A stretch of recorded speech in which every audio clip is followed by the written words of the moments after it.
Selamat datang di channel Kantong Official, mohon bantuannya untuk like, comment, share, dan subscribe agar tidak ketinggalan video dari kami, terima kasih.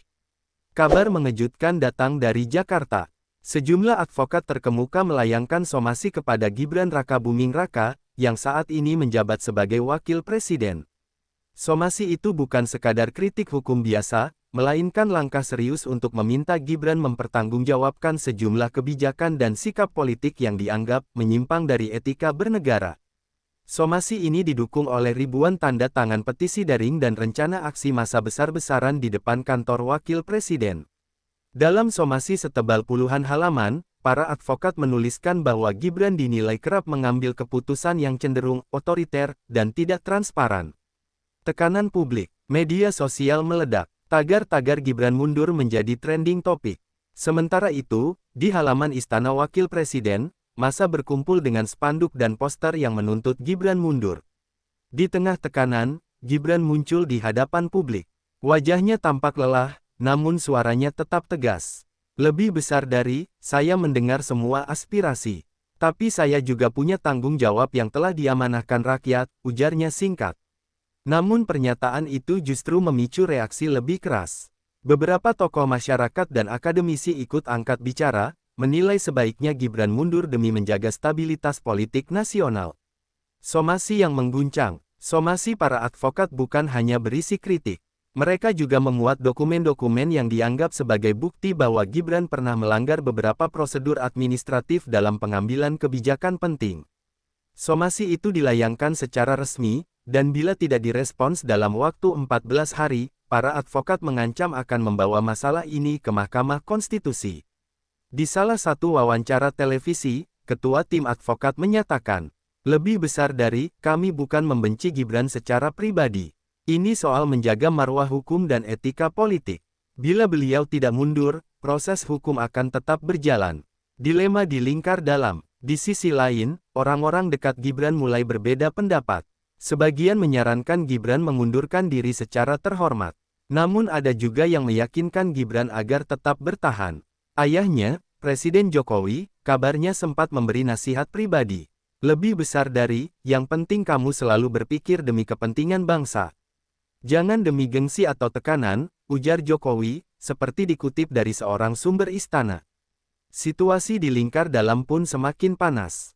Ada rasa cemas, marah, dan kecewa yang bercampur aduk. Akankah mundur? Mendekati tenggat waktu somasi, rakyat pun menanti. Gibran masih menimbang. Beberapa malam berturut-turut ia tak bisa tidur. Dalam hatinya, ia bertanya, lebih besar dari apakah tetap bertahan adalah pilihan terbaik, atau justru menyerah demi meredam kegaduhan. Suasana politik nasional pun semakin bergejolak, menunggu keputusan besar dari seorang Gibran Rakabuming Raka. Sidang di Mahkamah Konstitusi. Ketika batas waktu 14 hari habis, para advokat benar-benar menepati ancaman mereka. Mereka resmi mendaftarkan gugatan ke Mahkamah Konstitusi, menuduh Gibran telah melanggar konstitusi melalui sejumlah kebijakan yang dianggap memaksakan kehendak politik. Sidang pertama menarik perhatian luas publik. Wartawan dan pengamat politik memadati ruang sidang. Di layar televisi nasional, tampak ketua tim advokat berbicara lantang. Lebih besar dari, ini bukan soal membenci seseorang. Ini soal prinsip hukum yang tidak boleh dikalahkan oleh kekuasaan. Sementara itu, tim kuasa hukum Gibran menyiapkan argumen pembelaan.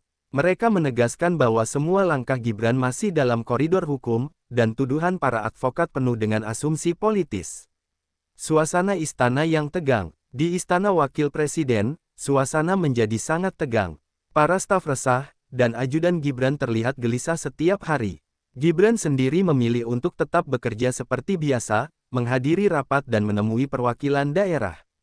Namun di balik pintu tertutup, ia sering termenung, memikirkan dampak besar dari semua ini terhadap keluarganya, terutama anak-anaknya yang masih kecil.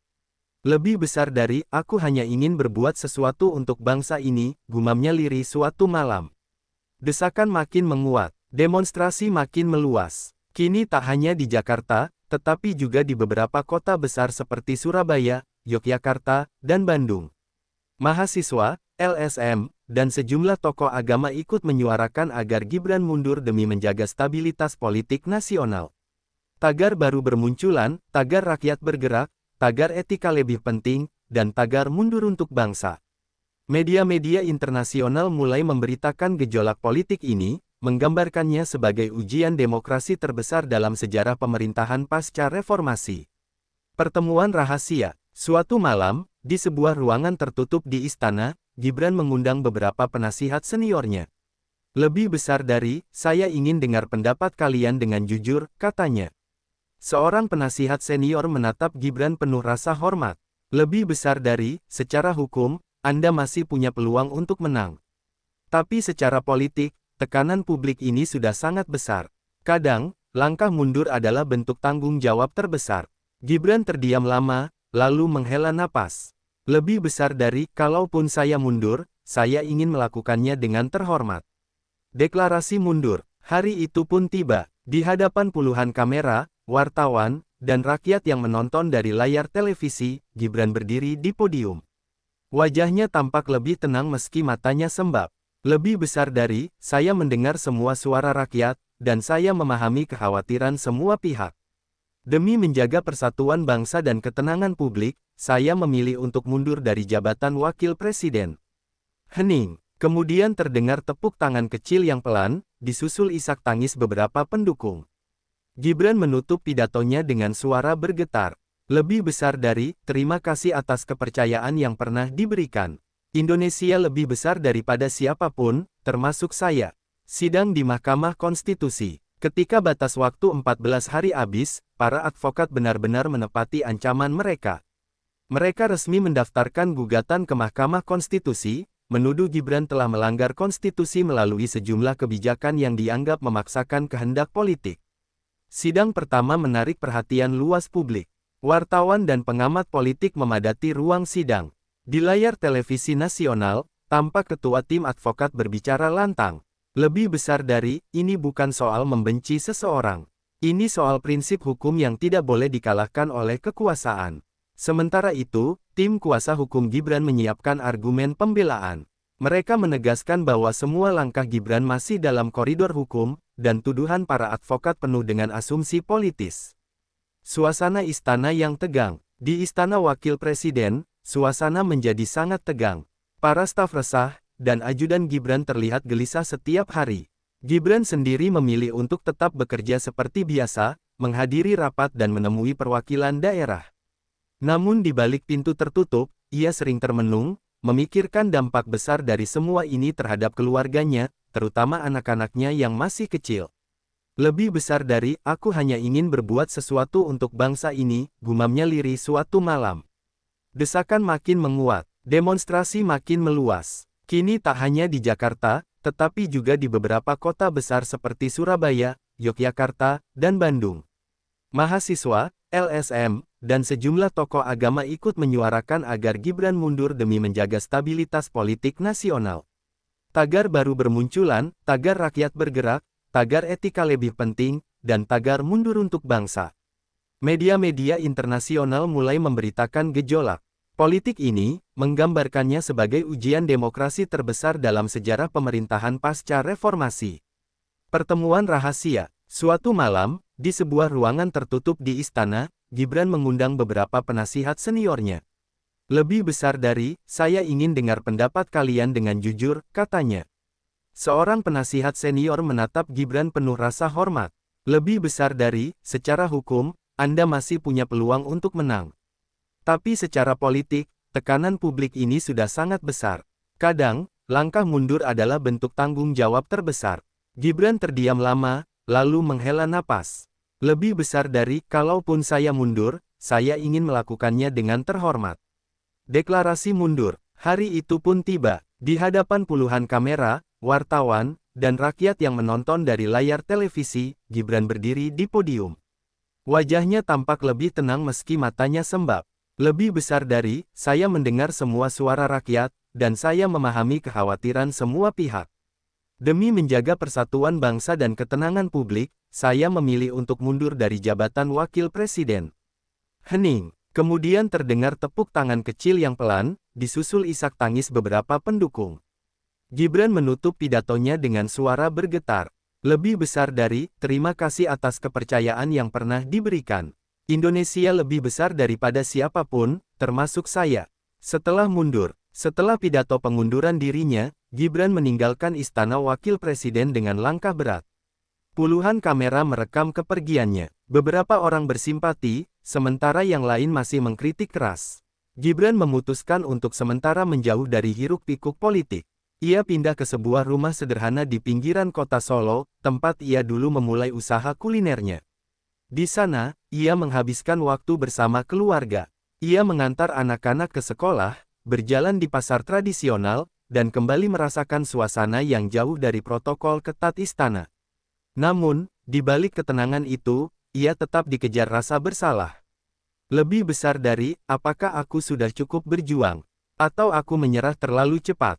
Kehidupan baru yang sederhana. Hari-hari Gibran kini dipenuhi aktivitas biasa, meracik resep baru untuk usaha kuliner, menghadiri pengajian kampung, dan berdiskusi dengan teman-teman lama. Ia mendengar kabar bahwa pemerintahan pusat berusaha keras menenangkan situasi politik pasca mundurnya dirinya. Presiden Jokowi sendiri, meski tetap tampak tegar, kabarnya menanggung beban psikologis berat karena harus melihat putranya mundur di tengah tekanan publik. Suatu sore, saat duduk di teras rumah, Gibran menulis catatan kecil di buku pribadinya. Lebih besar dari, mungkin takdirku bukan di puncak kekuasaan, tapi belajar dari kegagalan ini. Suatu hari, semoga rakyat mengerti. Suara dari rakyat, meski sudah mundur, nama Gibran tetap sering muncul di media sosial. Beberapa pihak menghormati keputusannya sebagai langkah ksatria. Tapi ada juga yang tetap mengecam, menyebutnya tidak tahan kritik. Di Solo, beberapa warga mulai datang ke rumahnya, hanya untuk mengucapkan terima kasih karena pernah mencoba mengabdi. Seorang bapak tua meneteskan air mata saat bertemu Gibran. Lebih besar dari, Mas, mundurnya panjenengan ini sudah cukup. Yang penting panjenengan sehat, teruslah jadi contoh untuk anak-anak muda. Kata-kata itu membuat hati Gibran sedikit tenang. Panggilan aktivisme baru. Pelan-pelan, Gibran mulai terpanggil untuk kembali berkontribusi, meski bukan lewat jalur politik formal. Ia mendirikan sebuah lembaga pendidikan politik dan etika pemerintahan bagi anak muda. Ia keliling kampus dan sekolah, berbicara tentang pentingnya moral dan keberanian mundur saat dirasa perlu. Di hadapan ratusan mahasiswa, ia berkata, "Lebih besar dari, kita ini hanya manusia biasa. Kekuasaan adalah titipan. Jika sudah tak mampu menjaga kepercayaan, mundur itu juga bentuk keberanian."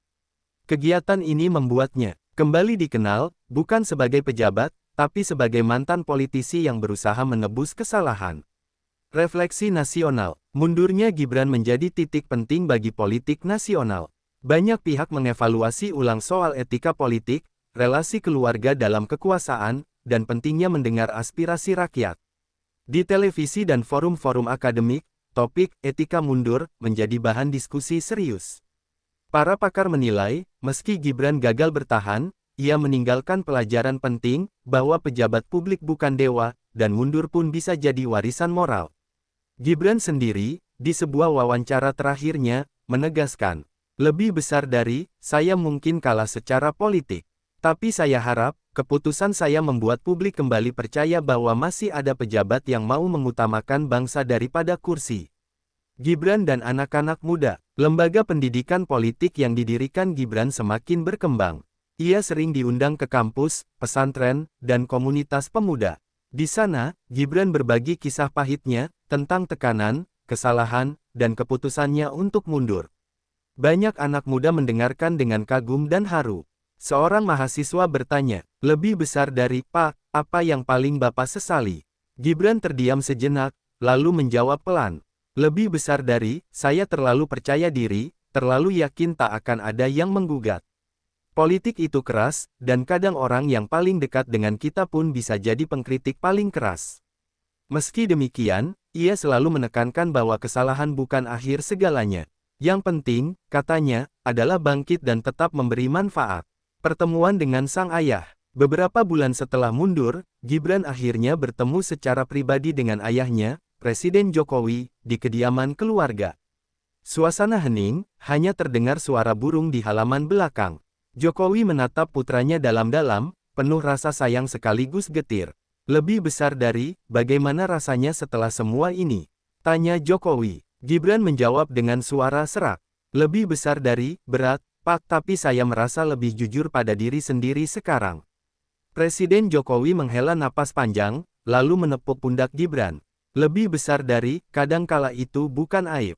Yang penting, kamu tetap berjalan di jalan yang benar. Pertemuan itu menjadi momen yang menyembuhkan luka batin di antara ayah dan anak. Tak banyak kata, tapi ada pemahaman mendalam. Menemukan tujuan baru, Gibran semakin mantap di jalur edukasi dan sosial. Ia tak lagi tergiur untuk kembali ke panggung politik formal, meski beberapa partai diam-diam pernah menawarinya. Ia membuka program beasiswa untuk anak muda yang ingin belajar politik bersih dan etika kepemimpinan. Ia juga rutin mengadakan diskusi publik bertema, berani mengakui kesalahan. Di sebuah seminar besar, Gibran berkata, lebih besar dari, jabatan itu sementara, tapi dampak keputusan kita bisa selamanya. Kita perlu pemimpin yang berani berkata, saya salah, dan saya siap memperbaikinya. Dari kebencian menjadi doa, tak semua orang langsung memaafkan Gibran. Namun, lambat laun, semakin banyak orang yang melihat ketulusan usahanya.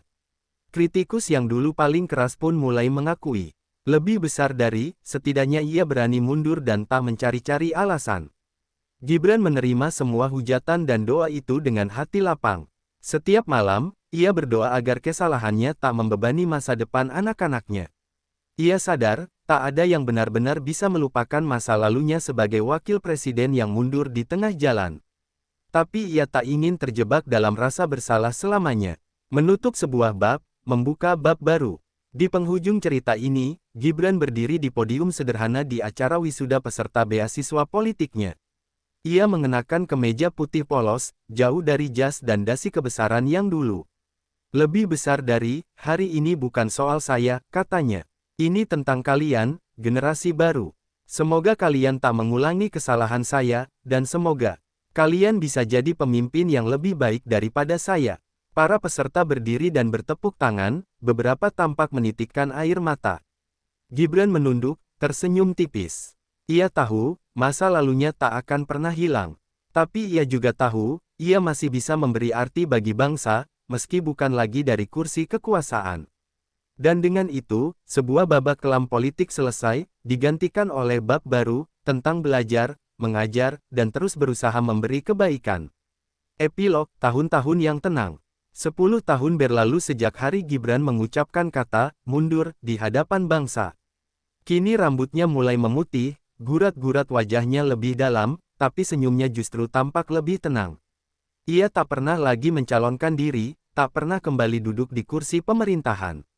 Hidupnya diisi dengan menulis buku, memberikan kuliah umum, dan mengurus lembaga pendidikan politik yang ia dirikan.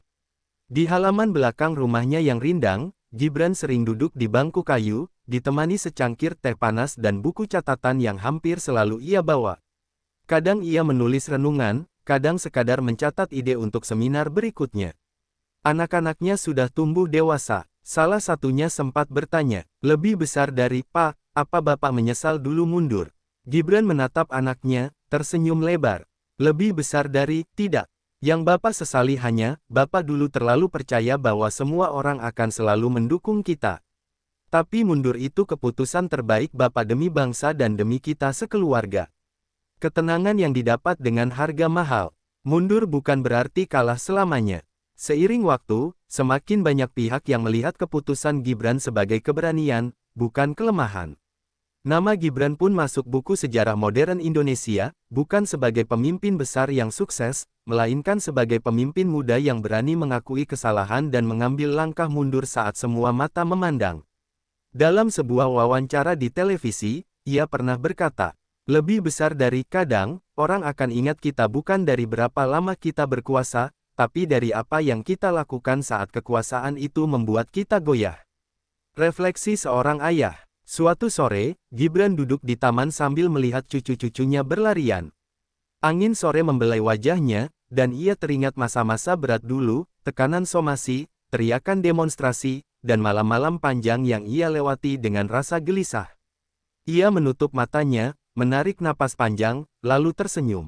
Lebih besar dari, ternyata ada hidup setelah politik, bisiknya dalam hati.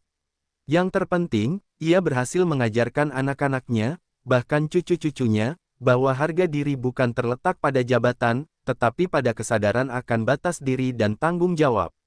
Warisan yang tertinggal, lembaga pendidikan politik yang ia dirikan kini berdiri megah, menjadi tempat ribuan anak muda belajar tentang integritas dan etika.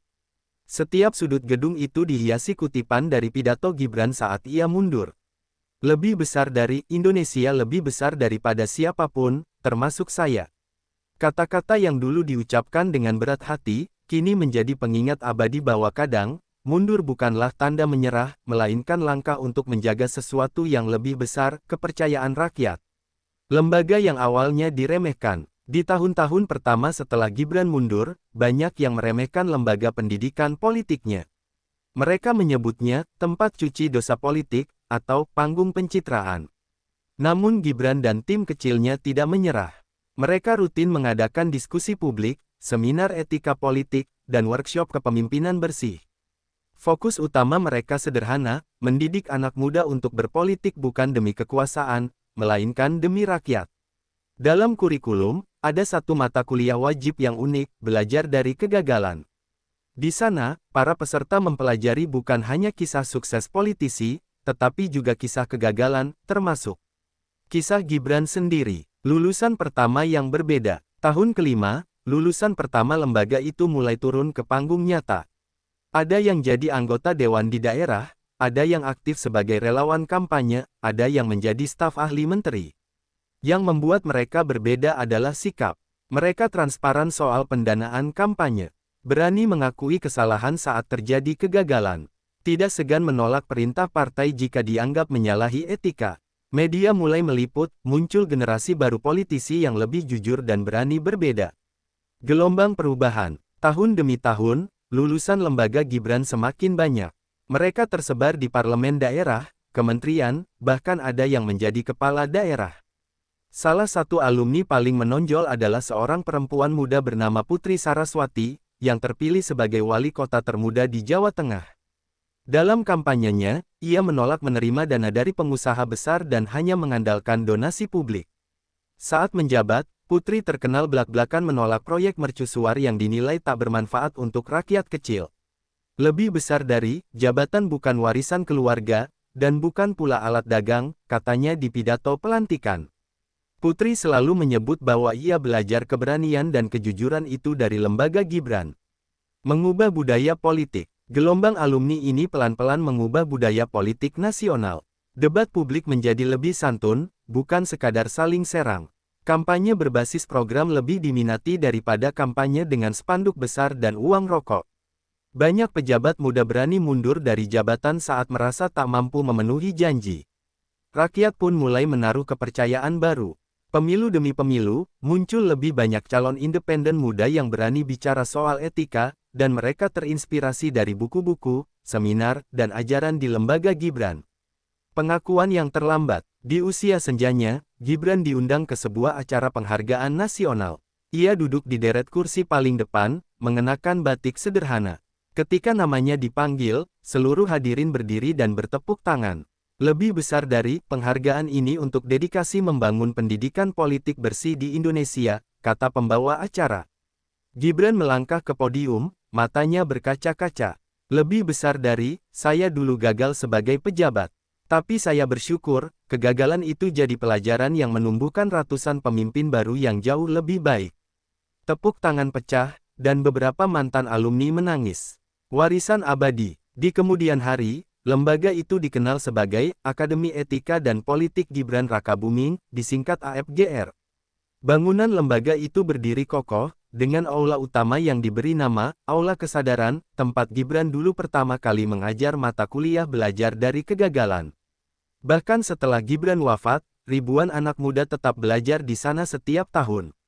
Bukan hanya tentang bagaimana merebut kekuasaan, tetapi lebih penting, bagaimana merawat kepercayaan rakyat. Indonesia memang tidak berubah dalam semalam. Tapi lewat lembaga kecil yang dulu diremehkan, benih perubahan tumbuh perlahan, dan akhirnya mengubah wajah politik menjadi lebih jujur, santun, dan manusiawi.